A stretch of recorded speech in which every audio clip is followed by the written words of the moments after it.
ইরাকের উত্তরাঞ্চলে যুক্তরাষ্ট্রের সামরিক ঘাঁটি ইরবিলে আবারও ড্রোন হামলা চালিয়েছে ইরান। আল জাজিরার লাইভ খবরে এই হামলার কথা জানিয়ে বলা হয়েছে, উত্তর ইরাকের কুর্দি অঞ্চলের ইরবিল আন্তর্জাতিক বিমানবন্দরের কাছে একটি মার্কিন সামরিক ঘাঁটিকে লক্ষ্য করে ড্রোন হামলা চালানো হয়েছে। আল জাজিরার সংবাদদাতা জানিয়েছেন, বেশ কয়েকটি বিস্ফোরণের শব্দ শোনার পর সেখানে বিমান বিধ্বংসী গোলাবর্ষণ শুরু হয়। ধারণা করা হচ্ছে আকাশ প্রতিরক্ষা ব্যবস্থা ড্রোনটিকে প্রতিহত করার চেষ্টা করছিল।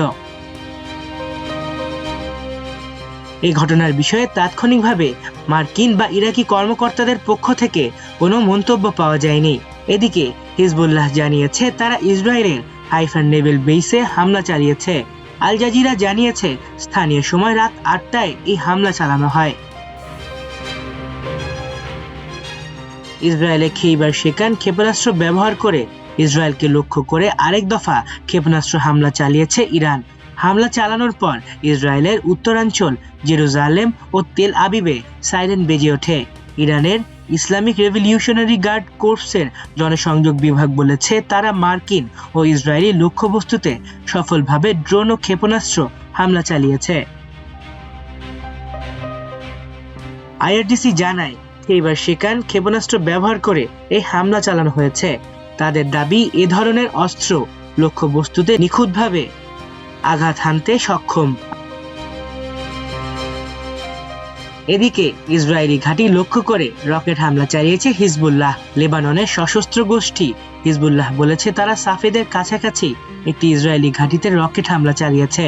এক বিবৃতিতে হিজবুল্লাহ জানিয়েছে তাদের যোদ্ধারা ইসরায়েলের উত্তরাঞ্চলের আইন জেইতিম ঘাঁটি লক্ষ্য করে হামলা চালিয়েছে।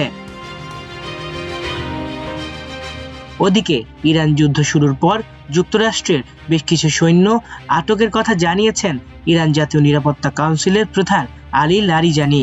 আল জাজিরা এই খবর দিয়েছে, তবে মার্কিন যুক্তরাষ্ট্র ইরানের এই দাবি অস্বীকার করেছে।